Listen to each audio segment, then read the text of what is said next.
Welcome to the seventh annual Private Equity and Employee Share Ownership Symposium, sponsored by the Institute for the Study of Employee Ownership and Profit Sharing, located at the School of Management and Labor Relations at Rutgers University, the State University of New Jersey. We are delighted to include this exploration of the use of private equity in creating broad-based employee ownership among the many and ever-growing number of programs offered by the Institute. I would now like to do my thank yous, and I will start with the sponsors, of which there are many, thankfully. First, I'd like to thank KKR and Ownership Works, JP Morgan, UBS, Paraline Capital Partners, Morgan Lewis, APIS, and Heritage Capital Partners, New Majority Capital, American Working Capital, and Blue Wolf Capital Partners. I would also like to thank Professor Chris Michael, also Senior Director of the Institute, for organizing and chairing this event. I wish you a really great event. And I now turn it over to Professor Bill Castellano, Executive Director of the Institute. Well, welcome to our 8th Private Equity and Employee Ownership Symposium. This is being hosted by Rutgers Institute for the Study of Employee Ownership and Profit Sharing. I'm Bill Castellano. I'm Director of the Institute. I'm also Professor at the School of Management and Labor Relations. I'd like to give a very special thank you for our sponsors. I'm JP Morgan, KKR, UBS, Apis and Heritage Capital Partners, Paraline Capital Partners, New Majority Capital, American Working Capital, Morgan Lewis, and Blue Wolf. Thank you very, very much for our sponsors. Give you a little bit of an overview of the Institute. We've been researching and involved in all forms of employee ownership for decades. On the research side, we have over 250 global research fellows that we sponsor, bring together in research conferences, sharing ideas, helping to move the field forward. We also have the Shares Laboratory, where we have access to many of the major databases, particularly focused on equity compensation. On the practice side, we have the New Jersey, New York Center for Employee Ownership, where we have some of the major business advisors that can help companies think about implementing different forms of employee ownership strategies. We're launching the Applied Research Lab. That's an effort to translate a lot of our academic research for the practitioner community. We provide a variety of online classes for both business owners as well as business advisors, thinking about implementing various forms of employee ownership strategies. And of course, we focus on education.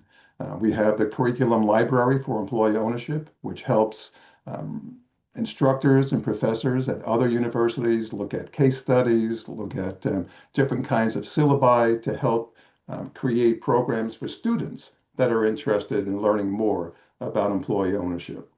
And we also launched the University Consortium, which brings together a lot of the other research universities to help move this field forward. So I often get the question, why such a focus on employee ownership? And clearly my response is, it really is addressing these massive economic and job disruptions that we're all experiencing, the advances in AI, robotics, changing demographics. And in particular, it's creating two significant trends. I think the first trend we're trying to address is this growing wealth inequality. We see that the top 1% wealthiest households own 31% of the wealth, and the bottom 50% only 2.5%. This is translating into a retirement crisis. 50% of the workforce have zero retirement savings, and even those that are very close to retirement age don't nearly have enough savings. This is also being driven by a concentration of equity, right? The wealthiest 10% households also own 90% of all stock, and the 50 bottom percent have less than 1%. The other trend that we see is commonly called the silver tsunami. This is acknowledging that the vast majority of business owners in this country are in privately held companies. And these business owners, over 50% are either nearing or at retirement age. So we're witnessing over the next 20 years an estimated $10 trillion in a transfer of ownership and wealth. And the vast majority of this wealth is held in stock in these privately held companies.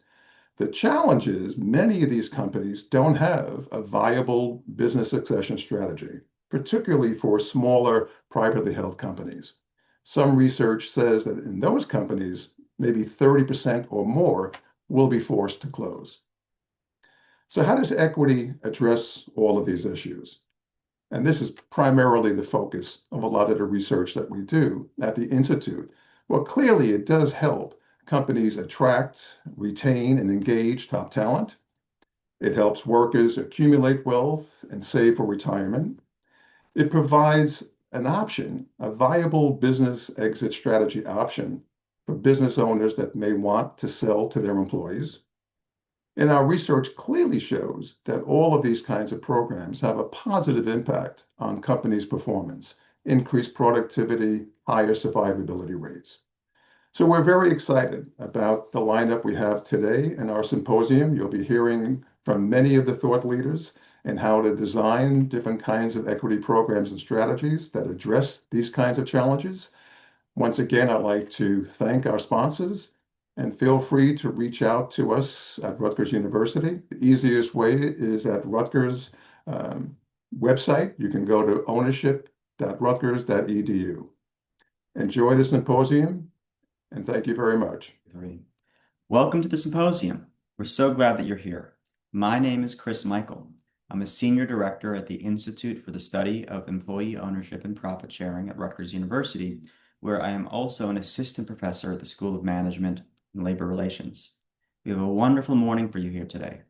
4 transaction case studies involving alternative investments, private equity and private credit firms, mezzanine firms, and family offices where broad-based employee share ownership figures into the transaction in some way, as well as a very thoughtful analysis of industry trends and a legal talk on considerations relevant to private equity ESOP transactions. We hope that you are careful to scrutinize the outcomes of these transactions and consider whether or not these types of deal structures would work for your firms.